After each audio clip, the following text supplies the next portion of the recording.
Shalom, selamat pagi Ibu Bapak dan Saudara yang dikasihi Tuhan Yesus Kristus.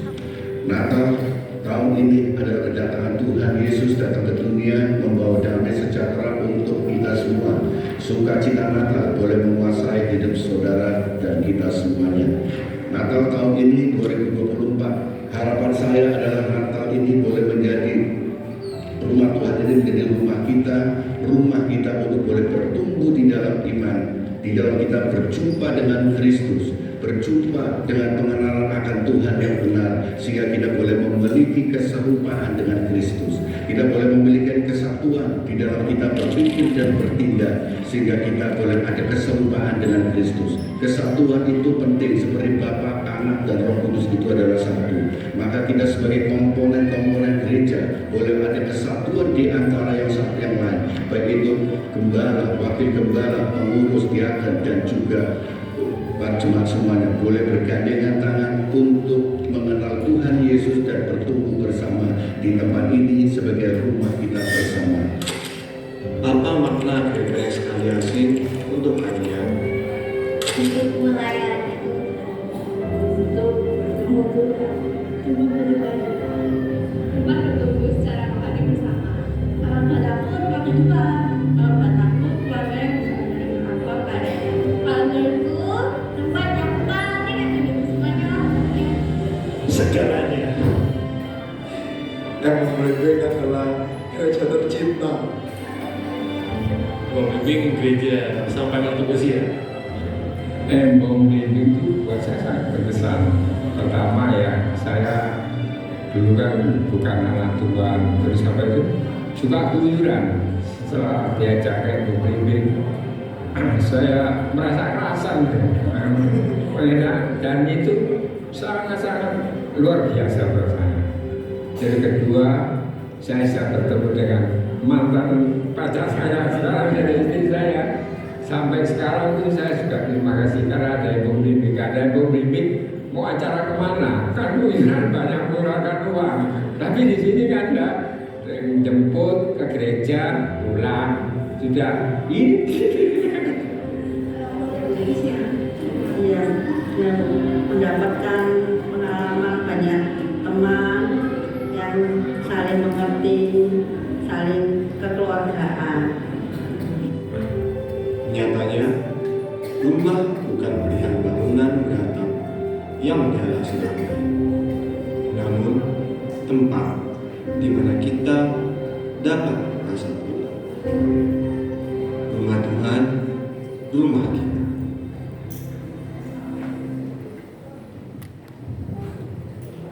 Ya saudara, mari kita akan sambut firman Tuhan. Kita berdoa. Di dalam kerinduan kami Tuhan, di dalam kesatuan, di dalam tubuh Kristus, dan menjadikan gereja Tuhan tempat ini menjadi rumah kita bersama, untuk kami boleh bertumbuh mengenal kasih Tuhan, dan kami boleh mengembangkan setiap apa yang Tuhan percaya untuk kami, baik talenta ataupun potensi, serta kerinduan kami untuk melayani Tuhan. Tuhan, pakailah kami, dan Tuhan, segarkan kami, tegurlah kami, dan tunjukkan jalan kami untuk kami boleh menjadi pribadi-pribadi yang sebagai hamba di hadapan-Mu Tuhan. Kami rindu kebenaran firman-Mu untuk menjadikan kami pribadi-pribadi yang mengenal kebenaran-Mu dan menjadi perkenanan Tuhan.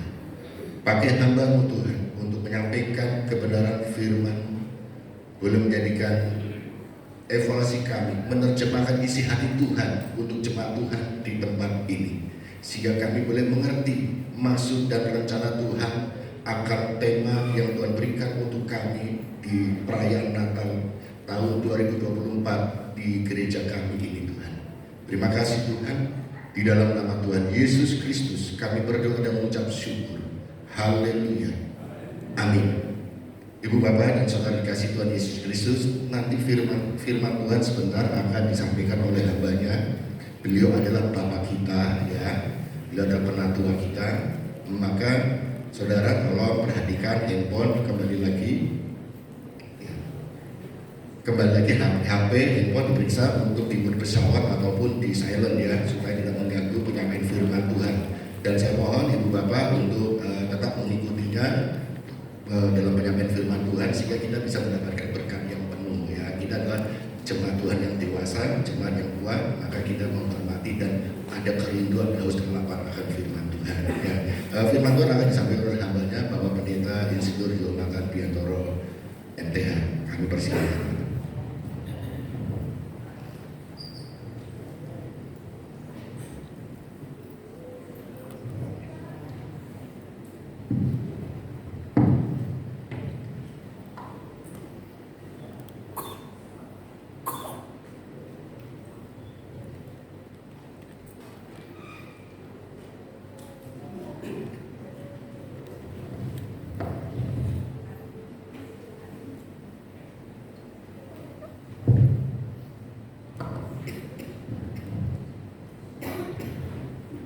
Shalom.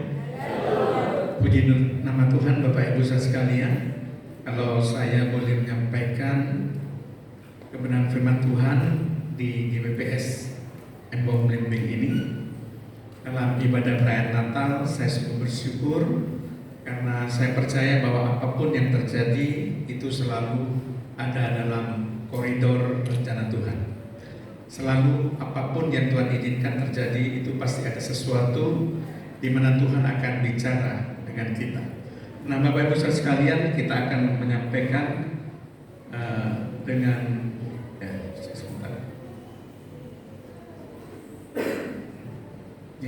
rumah Tuhan, rumah kita ya.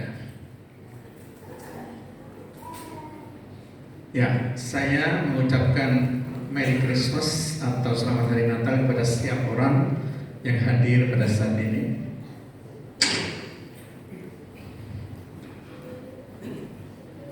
Kita akan melihat bacaan Alkitab kita yang terdapat di dalam Ibrani pasal yang ketiga ayat yang ke-6.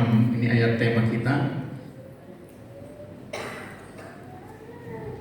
Ya, kita akan baca ini Ibrani 3:6. Tetapi Kristus setia sebagai anak yang mengepalai rumahnya, dan rumahnya ialah kita. Jika kita sampai kepada akhirnya teguh berpegang pada kepercayaan dan pengharapan yang kita megahkan. Jadi dari ayat ini kita sebetulnya akan mendapatkan 3 hal penting ya, 3 hal yang sangat penting yang akan mengingatkan kita bagaimana kasih Allah itu yang sangat luar biasa dan sudah merencanakan ribuan tahun yang lalu untuk menjadikan kita sebagai rumah Tuhan. Nah, sebelumnya saya akan mencoba untuk memberikan pendahuluan Bapak Ibu supaya kita boleh mengerti paling tidak latar belakangnya ya. Ya. Tradisi gereja menganggap Rasul Paulus itu sebagai penulis surat Ibrani, didukung oleh manuskrip awal yang menempatkan surat Ibrani bersama-sama dalam kumpulan teks otentik surat Paulus lainnya. Maksudnya ketika ditemukan itu dalam manuskrip awal, ternyata surat Ibrani campur jadi satu dengan kumpulan surat-surat Paulus.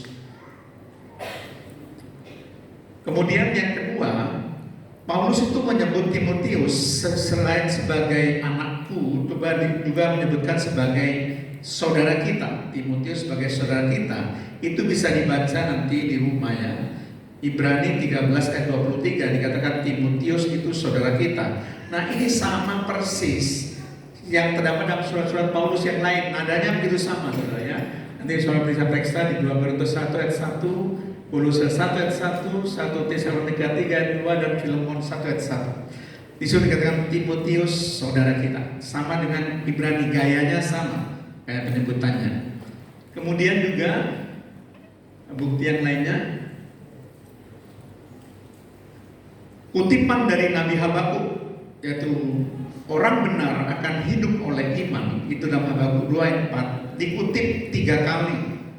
Yang pertama dalam Ibrani 10 ayat 38, Dan ini juga dikutip dalam surat Paulus di Roma 1 ayat 17 dan Galatia 3 ayat 11. Ini kan merupakan bukti bahwa Rasul Paulus itu yang menulis, begitu ya. Karena apa yang ditulis itu sama dengan apa yang ada di dalam kitab Ibrani. Tidak ada penulis perjanjian baru yang lain yang menggunakan frase salam penutup yang paling akhir ya. Ayat paling akhir dari Ibrani 13 ayat 25. Kasih karunia menyertai kamu sekalian. Tidak ada penulis lain yang memakai kalimat ini sebagai salam penutup kecuali Rasul Paulus. Jadi kata ini seperti stempel otentik yang selalu digunakan di dalam surat-suratnya. Nah, pada abad-abad pertama kekristenan hingga abad pertengahan meyakini bahwa surat Ibrani ditulis oleh Rasul Paulus. Jadi memang paling banyak pendapat ini yang bertahan ya. Tetapi saya tetap memberikan kemungkinan ya, supaya paling tidak kita ada pengetahuan yang lebih. Ada beberapa pandangan lain mengenai penulis surat Ibrani, misalnya Barnabas itu diusulkan oleh Tertullian. Ini Bapak Gereja. Apolos juga itu diusulkan oleh Martin Luther sebagai penulis surat Ibrani. Ada juga yang mengusulkan Lukas, ada yang bilang Aquila dan Priscilla, ada yang bilang Silas, ada yang bilang Clement dari Alexandria. Ya, jadi ini usulan-usulan yang lain ya selain Rasul Paulus. Tapi pada umumnya banyak yang setuju itu Rasul Paulus karena konsili di Hippo dan 2 kali konsili di Kartago, 2 kali itu meresmikan penulis surat Ibrani adalah Rasul Paulus. Ditulis dalam kanon Perjanjian Baru, saudara ya. Sedangkan penerima surat Ibrani disebutkan dalam Ibrani 3 ayat 1a, dikatakan di situ sebagai saudara-saudara yang kudus yang mendapat bagian dalam panggilan sorgawi. Ini menunjukkan bahwa mereka itu adalah orang-orang Kristen Yahudi yang sudah lahir baru. Jadi kalau kita lihat ya di surat Ibrani, saudara, itu banyak sekali tradisi Yahudi yang dijelaskan begitu detail di situ. Jadi itu memang untuk orang-orang Yahudi sehingga mereka boleh percaya kepada Yesus ya. Karena orang Yahudi biasanya tidak begitu percaya kepada Yesus ya. Maka menganggap Musa itu lebih tinggi daripada Yesus. Karena Musa bisa berbicara berhadapan muka dengan Tuhan. Ya, kemudian juga Musa itu memandang rupa Tuhan, kata Bilangan 12 ayat yang ke-8 kalau saudara baca ya. Di situ dikatakan bahwa Musa itu berbicara muka dengan muka, berhadapan-hadapan, dan dia memandang rupa Tuhan. Begitu dikagumi Musa ini, bahkan dia merupakan penerima langsung 10 perintah Allah. Jadi Musa dianggap lebih tinggi daripada Yesus dalam pandangan orang-orang Yahudi. Makanya untuk alasan inilah maka penulis surat Ibrani itu menuliskan khusus dalam perikop ini, Ibrani 3 ayat 1 sampai 6, ini dalam satu perikop ya. Judulnya diberi judul Yesus lebih tinggi dari Musa. Karena memang ini untuk orang Yahudi Kristen yang bertobat, saudara ya. Nah, sekarang kita akan masuk, ini sudah pendahuluan biar kita mengerti secara gambaran dulu. Kita akan masuk dalam inti khotbah setelah ini. Jadi kita akan mulai membahas dan menggali apa yang dapat kita pelajari dari ayat tema kita. Tadi saya katakan dari ayat tema saya bisa dapatkan 3 hal, dan dari situ kita ambil pesan Natalnya, saya kaitkan dengan Natal ya. Jadi dari ayat tema tadi, yang pertama saudara ya,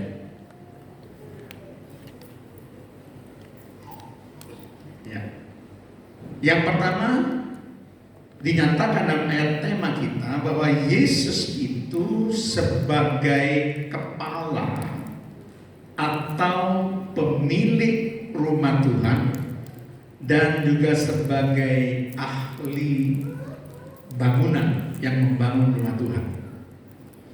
Jadi ada 3 identitas: kepala rumah Tuhan, pemilik rumah Tuhan, dan ahli bangunan yang membangun rumah Tuhan. Nah, coba kita lihat dari ayat tema kita ya. Ini Ibrani 3, saya ambil yang bagian A saja. Ya. Tetapi Kristus setia sebagai anak yang mengepalai rumahnya. Perhatikan di sini. Setia sebagai anak yang mengepalai rumahnya. Jadi kalau kita lihat ada garis-garis, itu hal yang penting yang perlu kita perhatikan. Apakah ini sekedar disebutkan? Tidak, saudara. Segala sesuatu yang tertulis itu punya dasar. Itu penting sekali dan tidak boleh diabaikan, saudara ya. Oke. Kalau saudara perhatikan dari ayat tadi, Ibrani 3 6a, kedudukan Kristus itu sebagai anak. Jadi pemilik rumah Tuhan. Kalau Musa itu sebagai pelayan. Kalau saudara baca di ayat sebelumnya, Musa itu pelayan di dalam rumah Tuhan. Berarti dia yang melayani Yesus. Jadi Yesus lebih tinggi, memang lebih tinggi. Makanya dalam perikop ini dikatakan Yesus lebih tinggi dari Musa. Karena Musa itu bagian dari rumah Tuhan. Bagian dari rumah Tuhan. Dia bukan pemilik rumah Tuhan. Dia bukan anak, ya bukan anak. Jadi bukan pemilik. Dan juga Yesus sebagai kepala kan yang memiliki otoritas penuh atas rumah Tuhan, kan dikatakan mengepalai rumah Tuhan. Jadi kepala rumah Tuhan itu Yesus. Pemilik rumah Tuhan adalah Yesus. Lalu dalam Ibrani 3 ayat 4 itu sangat jelas, karena konteksnya dengan ayat-ayat sebelumnya tentu kita harus selidiki juga. Ibrani 3 ayat 4 dikatakan sebab setiap rumah dibangun oleh seorang ahli bangunan. Ini saya garis bawah. Tetapi ahli bangunan segala sesuatu ialah Allah. Ahli bangunan segala sesuatu ialah Allah. Siapakah ahli bangunan? Kalau saudara baca, jelas adalah Yesus. Ayat yang ketiga itu ketika dibandingkan dengan Musa dikatakan ahli bangunan membangun rumah Tuhan. Yesus lebih besar daripada Musa. Karena Yesus ahli bangunannya, Musa itu rumah yang Tuhan yang dibangun. Jadi ahli itu lebih tinggi daripada Musa, lebih besar daripada Musa. Di Ibrani 3 ayat yang ketiga, untuk memperjelas ayat 4 yang ini. Jadi dikatakan Yesus itu sebagai ahli bangunan yang membangun rumah Tuhan. Musa itu rumah Tuhannya yang dibangun. Jadi Musa itu bagian rumah Tuhan dan dia melayani di dalam rumah Tuhan. Sedangkan Yesus yang membangun rumah Tuhan. Jadi artinya dia yang membangun, membentuk rumah Tuhan. Jadi itu supaya kita tahu hal yang pertama ini jelas sekali menyimpulkan dari ayat 3 ayat 4 ini. Apa yang dapat kita simpulkan? Ya ini, Yesus sebagai ahli bangunan yang membangun rumah Tuhan atau membentuk keluarga Allah. Jadi rumah Tuhan ini itu bisa kita kontekskan sebagai keluarga Allah. Nanti kita akan melihat bagaimana seringkali jemaat atau umat Tuhan itu selalu disebutkan dengan beberapa istilah yang hampir sama, saudara. Hampir sama ya. Jadi kita akan belajar nanti. Jadi pesan Natal yang saya ambil dari bagian pertama yang saya gali dari ayat tema ini adalah ini sebetulnya. Ini yang paling penting. Yang pertama ini, bahwa Allah yang berinisiatif menjadikan kita bagian dari rumah Tuhan atau keluarga Allah. Jadi kuncinya adalah Allah yang berinisiatif, bukan kita. Ingat baik-baik, kita ini tidak ada apa-apanya, saudara. Kalau saudara bisa hadir sebagai bagian keluarga Allah di jemaat di Embong Blimbing ini, itu bukan karena saudara, bukan. Karena Allah yang berinisiatif menjadikan saudara sebagai keluarga Allah. Allah itu tidak usah banyak-banyak. Saudara itu hadir di dalam perayaan Natal ini, hadir menghadiri perayaan Natal ini. Oh, jangan dikira itu karena saya, enggak. Tetap itu karena Allah yang punya inisiatif. Allah yang mengizinkan saudara hadir di tempat ini. Kalau Allah tidak mengizinkan, engkau tidak akan sampai di tempat ini.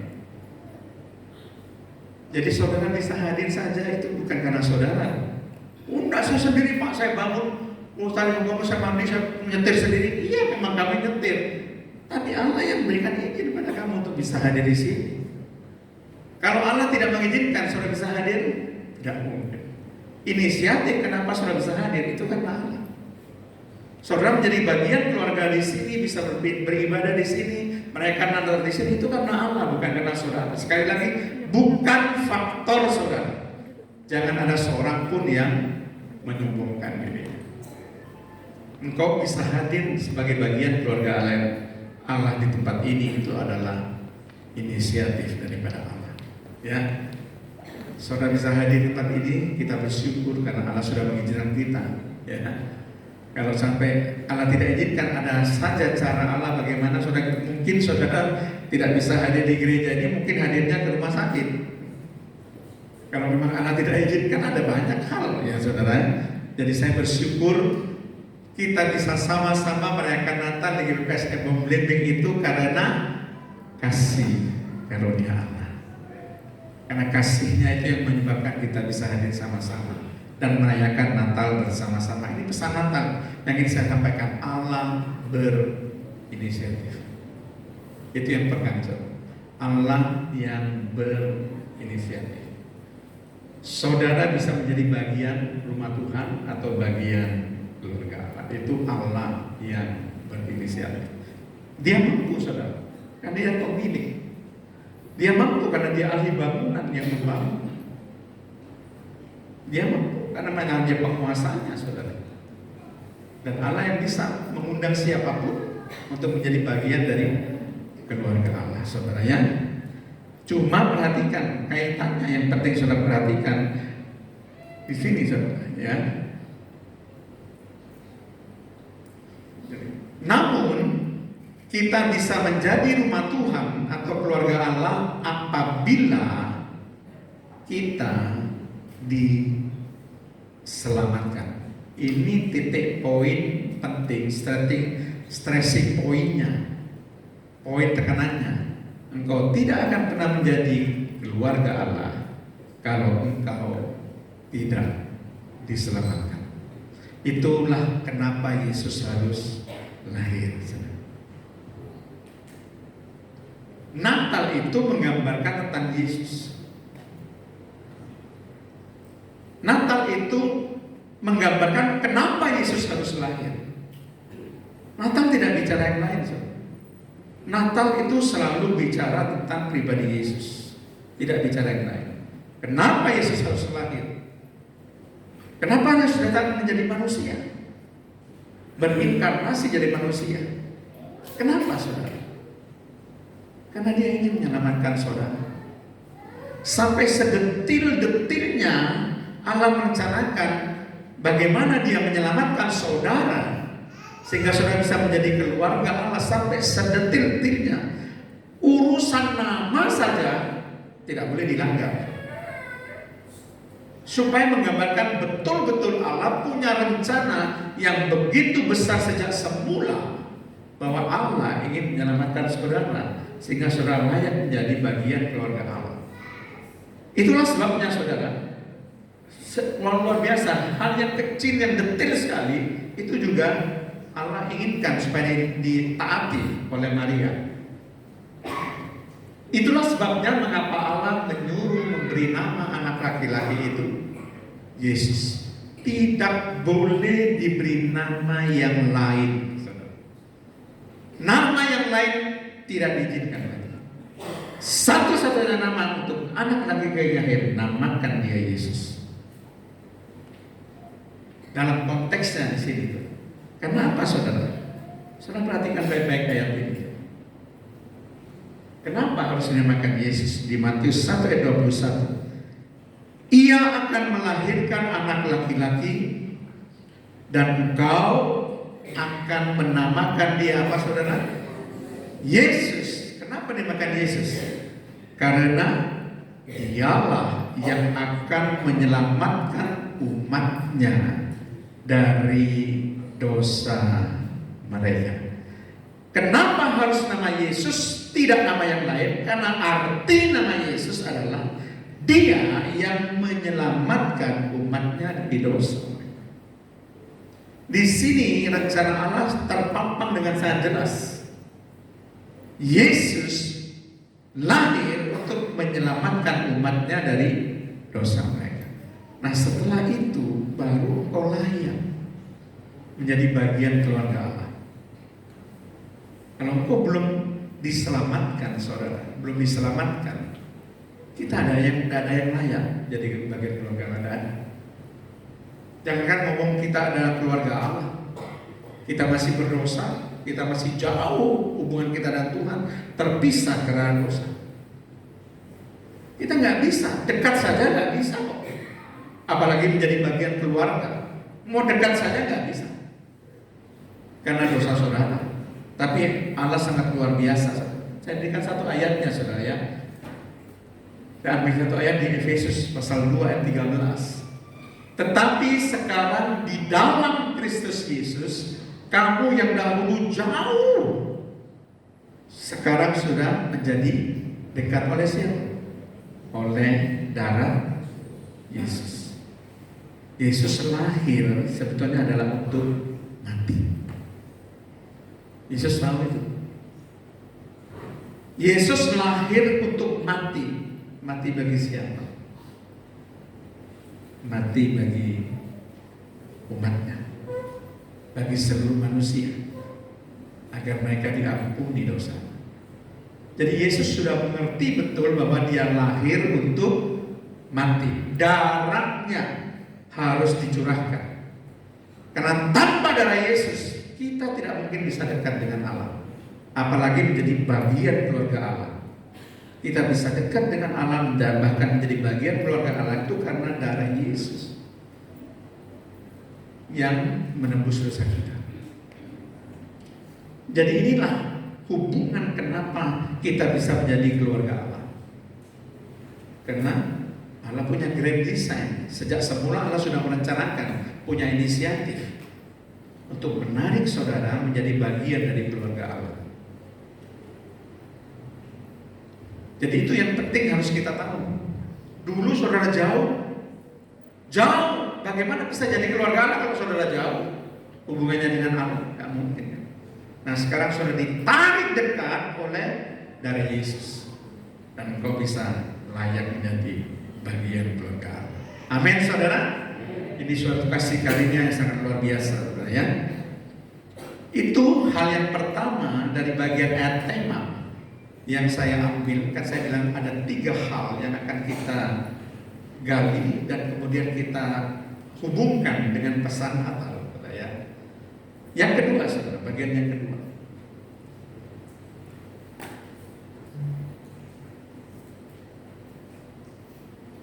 ya, bagian yang kedua adalah di situ disebutkan dalam ayat tema, rumah Tuhan ialah kita.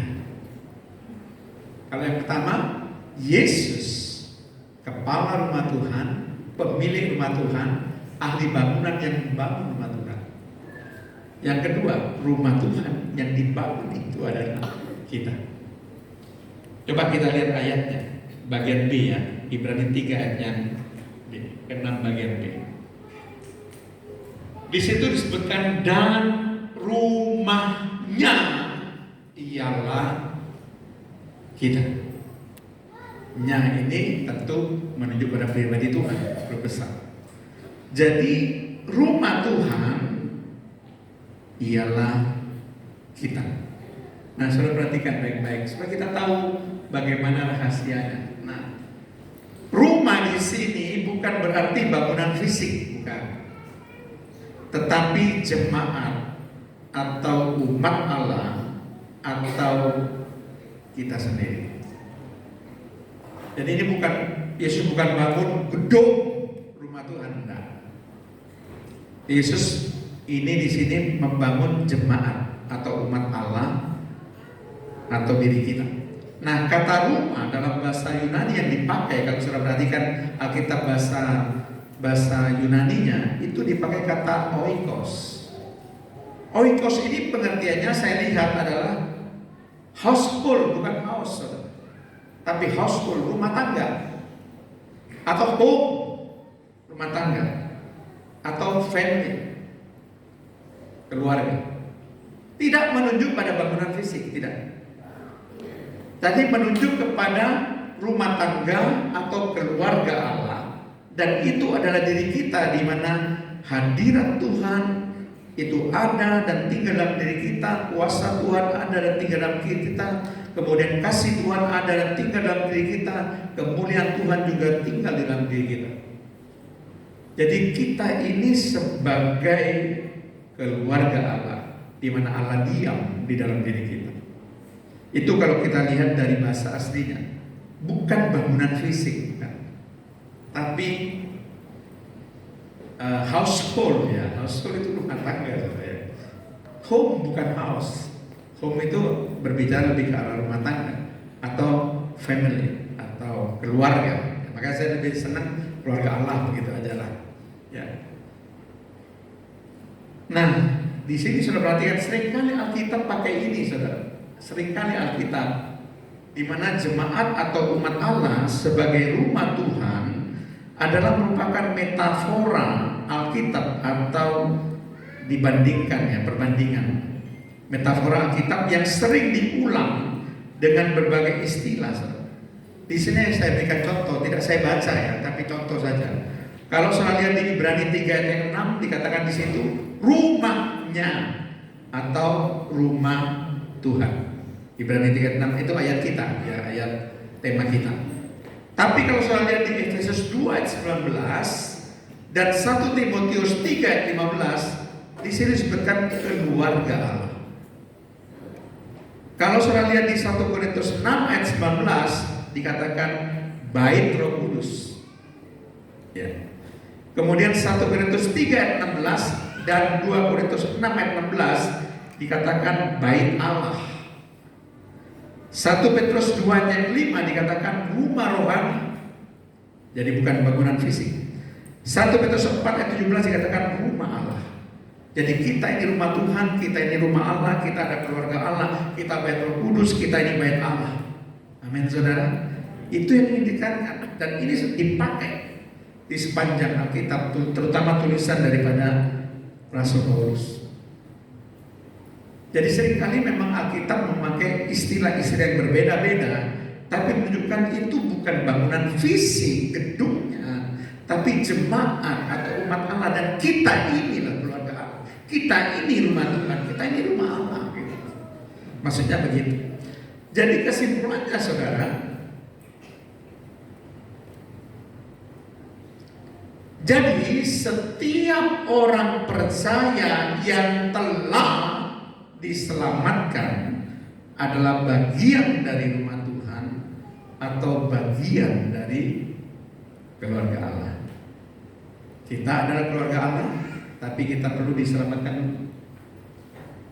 Untuk bisa diselamatkan, kita perlu percaya kepada Tuhan Yesus. Karena dikatakan di Yohanes 3:16 apa? Barang siapa percaya kepada Dia tidak akan binasa, akan beroleh hidup yang kekal. Harus percaya dan menerima Dia sebagai Tuhan dan Juru Selamat. Jadi ini konteksnya dengan Natal. Saya hubungkan dari Ibrani 3 ayat yang ke-6 tadi, yang berbagian secara keseluruhan dari ayat 1 sampai 6. Sebetulnya perikop ini bicara tentang keunggulan Yesus, khusus yang ini ya, dibandingkan Musa. Jadi Ibrani 3 ayat 1 sampai 6 itu khusus bicara keunggulan Yesus atau keutamaan Yesus dibandingkan Musa. Kalau dari ayat sebelumnya pasal 1 dan kedua itu Yesus itu sebagai rasul dan sebagai imam besar. Tapi di ayat 3 Yesus sebagai kepala rumah Tuhan, sebagai pemilik rumah Tuhan, sebagai ahli bangunan yang membangun rumah Tuhan, ahli bangunan yang membentuk keluarga Allah. Jadi dalam periode berikut ini saudara ya. Nah, menarik, saya akan jelaskan dahulu apakah ini masih berlaku sampai sekarang ini. Saya jelaskan, memang agak terpaksa saya harus jelaskan karena ini memang harus dijelaskan dari bahasa aslinya saudara. Nah, dikatakan tadi kan rumahnya ialah kita. Nah, kata ialah ini, kata ialah dan Ibrani 3:6b itu dari kata Yunani yang bentuknya kekinian. Bukan lampau, bukan.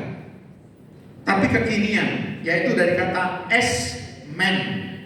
Esmen ini dari kata dasar eimi, artinya ar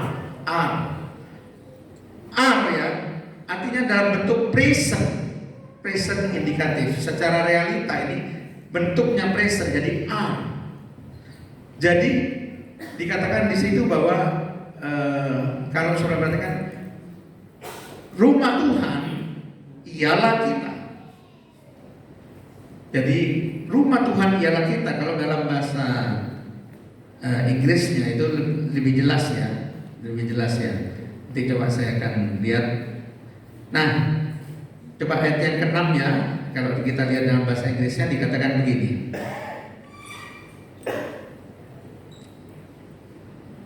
Whose, ini King James, saya ambil King James aja.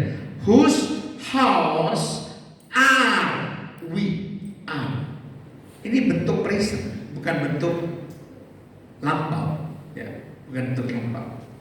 Jadi present indikatif itu maksudnya secara realita bahwa status kita sebagai keluarga Allah, sebagai rumah Tuhan itu terus berlaku sampai sekarang pun engkau adalah keluarga Allah. Itu maksudnya. Jadi saya harus ambil grammarnya ini supaya pengertiannya itu saudara tahu. Sekarang ini tidak pernah berubah status saudara. Sejak Yesus lahir sampai sekarang, present artinya berlaku bahwa engkau adalah rumah Tuhan. Engkau adalah rumah Allah dan engkau adalah keluarga Allah. Sampai sekarang ini masih tetap berlaku. Karena present indikatif. Bentuknya masa kini, kekinian. Bukan past tense ya, bukan aorist. Kalau aorist itu kan yang lampau. Tapi ada nanti present indikatif. Jadi artinya kita harus ngerti maknanya itu apa. Jadi, oh ya, saya bagian keluarga Allah dan sampai saat ini pun tetap tidak pernah berubah. Saya adalah keluarga Allah. Sekalipun Yesus sudah menyelesaikan misinya, dia mati di Golgota untuk kita. Tapi status itu tetap kita sandang sampai sekarang. Dikatakan di situ, whose house are we? Jadi rumahnya ialah kita. Jadi ini bentuk present are, bentuk presentnya are. Bukan bentuk past tense-nya, bukan bentuk lalu saudara. Jadi ini perlu dimengerti saudara ya. Jadi bagian kedua ini saudara bisa mengerti bahwa sampai sekarang pun tidak pernah berubah status kita bahwa kita adalah rumah Tuhan, rumah Allah dan keluarga Allah. Amin saudara. Tetap kita berubah sampai sekarang. Karena present tuh, bukan sudah selesai enggak. Kita berubah karena present ya. Oke. Kemudian nah, pesan Natal yang akan saya sampaikan, saya kaitkan dengan status saudara ini adalah ini.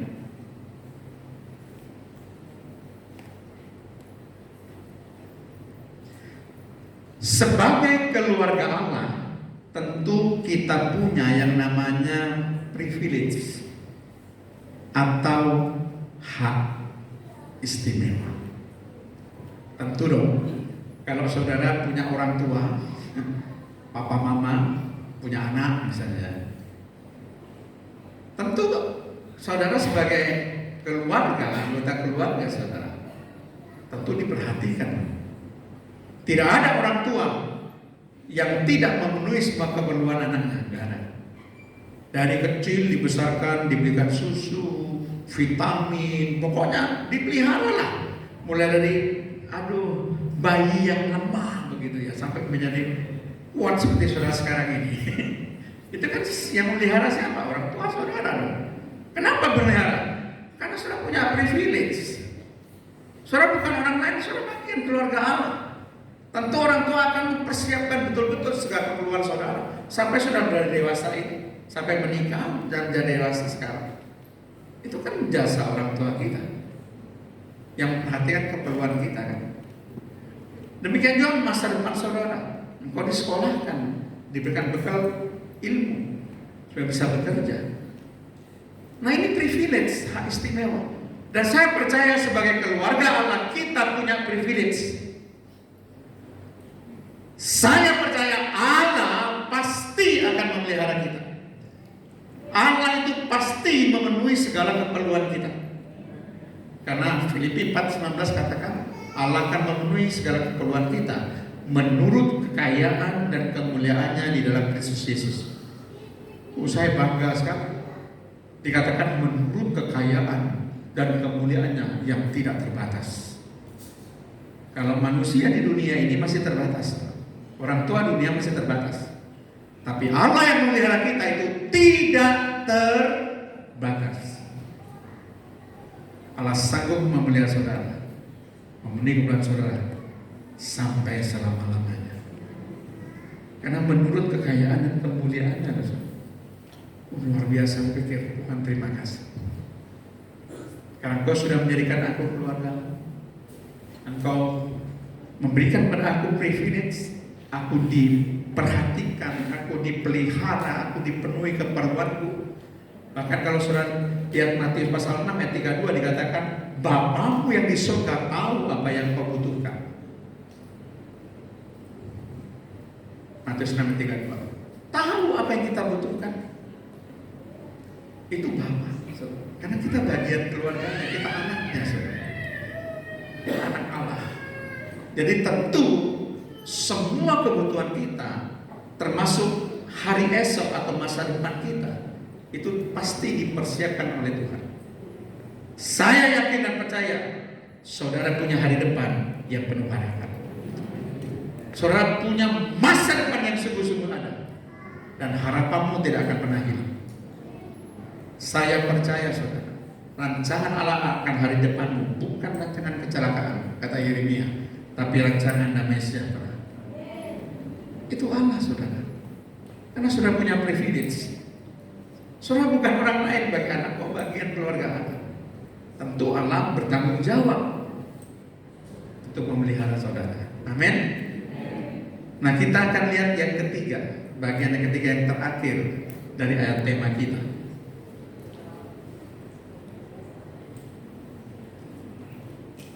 Supaya bisa tetap menjadi keluarga Allah, kita harus teguh berpegang pada kepercayaan dan pengharapan yang kita pegangkan sampai akhir.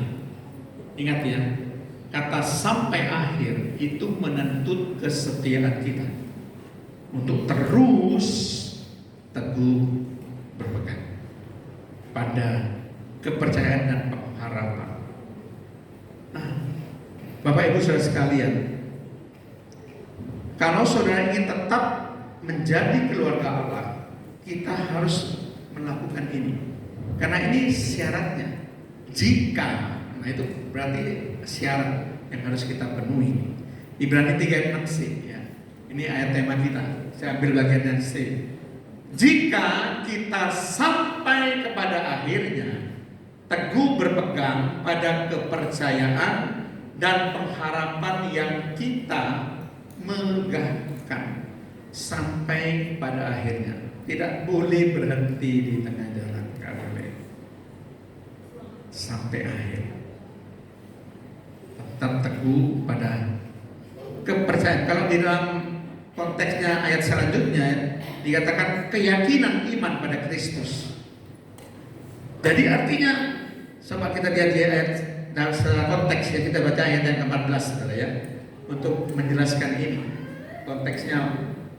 Nah, kita lihat ayat sebelumnya dan sesudahnya. Nah, ayat 14 dikatakan gini, karena kita telah beroleh bagian di dalam Kristus, asal saja kita teguh berpegang sampai kepada akhirnya pada keyakinan iman kita yang sempurna. Kalau ayat 6c kepercayaan, tapi kalau ayat 14 keyakinan iman, ya sama saja saudara. Apakah saudara sudah menaruh kepercayaan atau keyakinan iman saudara pada Kristus?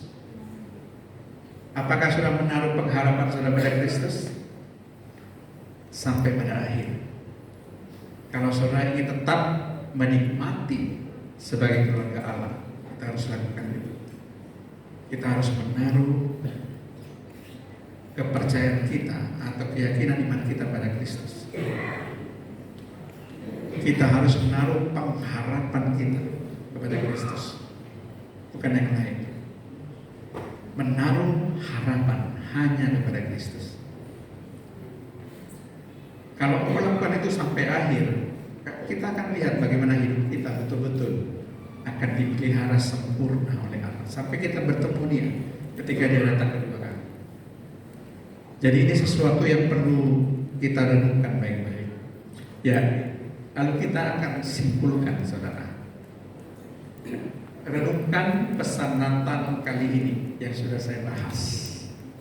Ya, kita sudah belajar untuk kita mengeksposisi bagaimana tema kita, ya, tema kita dihubungkan dengan seluruh perikop Ibrani 3 ayat 1 sampai 6. Nah, ada 3 pesan Natal kali ini, dan saya harapkan ini bisa menguatkan kita, memberi semangat bagi kita dan beri kekuatan bagi kita. Yang pertama, saudara, Allah berinisiatif untuk menjadikan kita keluarga Allah atau rumah Tuhan. Jadi sekali lagi tadi saya katakan, Allah yang berinisiatif, bukan manusia yang berinisiatif. Allah yang punya inisiatif menarik saudara menjadi bagian dalam keluarga Allah. Jadi bukan karena faktor saudara ya, bukan karena saudara baik, bukan karena engkau saleh, bukan. Tidak ada faktor daripada itu, tidak ada. Yang kedua, sebagai keluarga Allah kita punya apa namanya? Privilege atau hak istimewa. Jelas saudara. Sebagai keluarga Allah kita punya privilege kan? Yaitu apa? Kita dipelihara dengan sempurna oleh Allah. Kita dipenuhi kebutuhan kita oleh Allah. Kita diberi masa depan yang penuh harapan. Kita diberi hari depan yang yaitu hari depan yang berisi rancangan damai sejahtera, bukan rancangan kecelakaan. Apakah saudara yakin bahwa saudara punya privilege? Amin. Kita semua ini punya privilege, saudara. Karena kita adalah keluarga Allah. Dan yang terakhir, supaya bisa tetap menjadi keluarga Allah, teguhlah berpegang pada kepercayaan atau keyakinan iman dan pengharapan kepada Yesus, pada Kristus sampai akhir. Berarti kesetiaan saudara itu diuji. Apakah saudara tetap bisa bertahan sampai akhir? Perhatikan di situ ya. Musa, kalau saudara baca di ayat yang ke-5, itu dikatakan Musa setia sebagai pelayan. Ada kata setia. Lalu di ayat yang ke-6, Kristus setia sebagai anak yang mengepalai rumah Tuhan. Setia. Jadi saya pikir-pikir kata setia ini penting. Meskipun tidak dengan kata setia ayat ini, tapi dikatakan sampai akhir, itu juga setia artinya. Siapa yang bertahan sampai akhir, itu kan setia. Jadi ini maksudnya saudara akan tetap akan menjadi keluarga Allah, menikmati privilege daripada Allah. Ya. Sekali lagi saya ucapkan pada seluruh jemaat dan para undangan, selamat Hari Natal. God bless you. Tuhan Yesus memberkati saudara. Amin. Soli Deo Gloria. Ya, kita akan nyanyikan lagu Jadikan Aku Rumah Doa.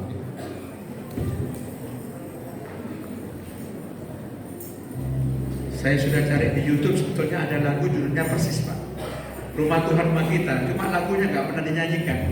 Semua jemaat pasti tidak bisa nyanyi, jadi saya tidak ambil lagu itu dan cari yang biasa saja. Jadikan aku rumah doamu ya.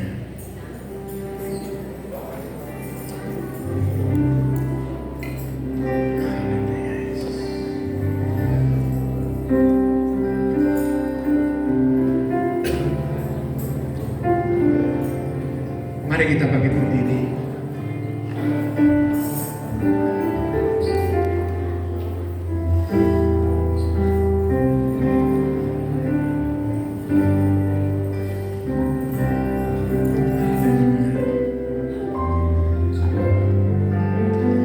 Bawa hidupku sekarang ke tempat kudus-Mu Tuhan, di mezbah-Mu ku serahkan seluruh hidupku.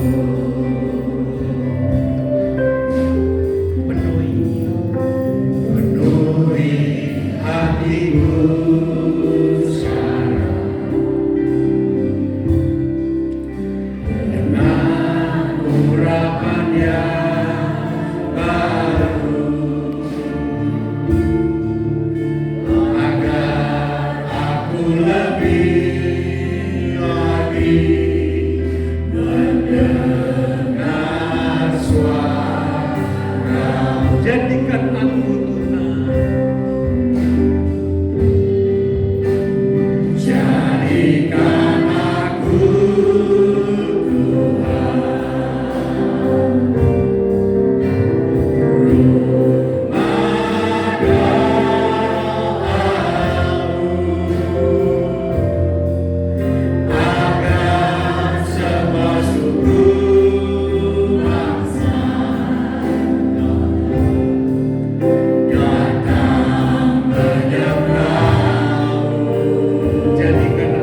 saya ingin mengajak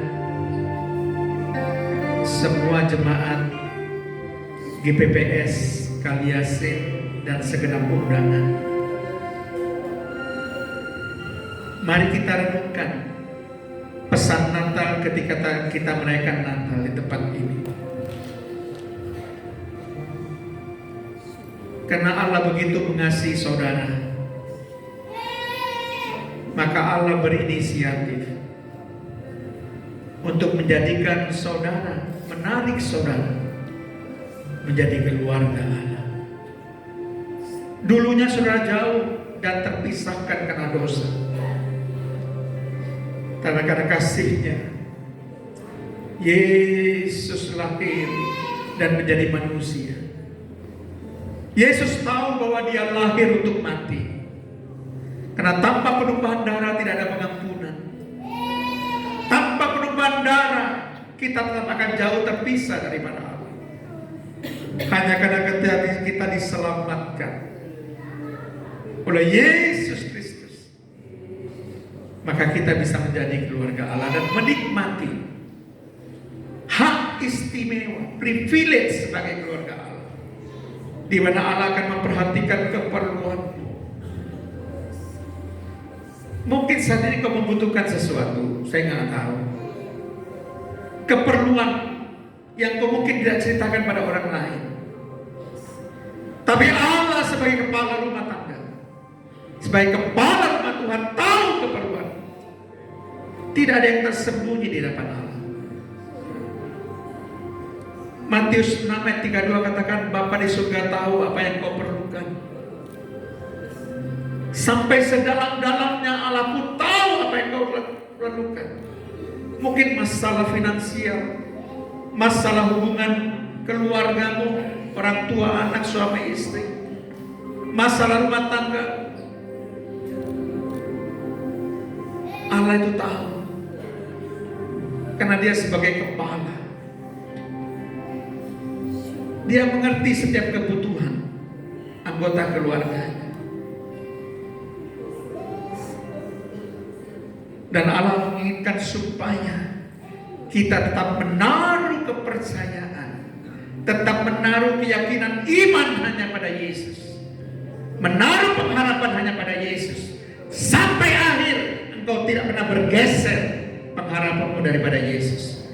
Maka semua yang kau butuhkan akan dipenuhi, akan diberikan oleh Bapamu. Sebagai keluarga Allah, kau layak dan memang mendapatkan hak yang istimewa. Engkau tidak dibiarkan sendiri. Allah tidak membiarkanmu sendiri.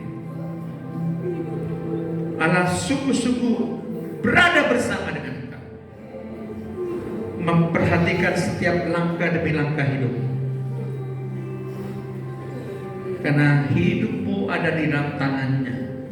Dia yang membentuk dan membangun keluarga Allah sebagai ahli bangunan. Dia yang memiliki keluarga Allah. Terima kasih atas kebaikanmu Tuhan. Biarlah firman Allah yang sudah mau sampaikan, Roh Kudus dia akan menjelaskan lebih lanjut Tuhan. Hamba berdoa jamah setiap hati Tuhan, lawat setiap pribadi Tuhan, agar mereka sadar status mereka begitu istimewa di hadapan Tuhan. Status yang sungguh-sungguh berbeda dengan orang-orang di luar Kristus, dengan masa depan yang pasti, dengan jaminan yang pasti, dengan pemeliharaan yang pasti. Terima kasih Tuhan. Di dalam nama Tuhan Yesus Kristus kami melepaskan doa kami dan mengucap syukur. Haleluya. Amin.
The stars are like the sun. Is all the tears ever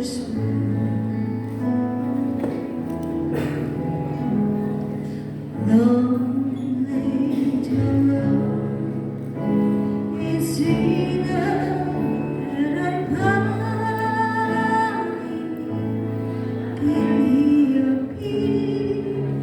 and the song from this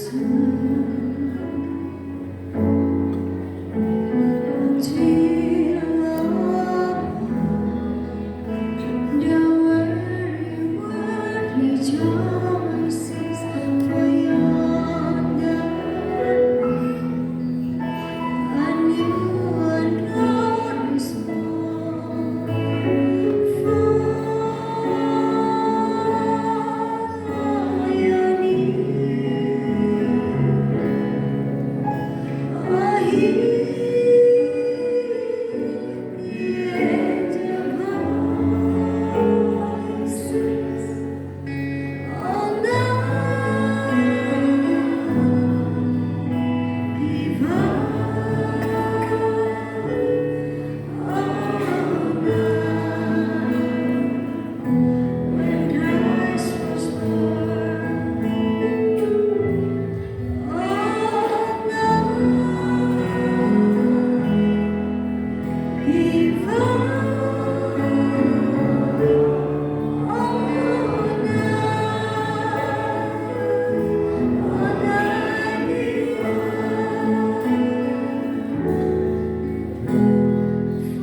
Dimohon kesediaannya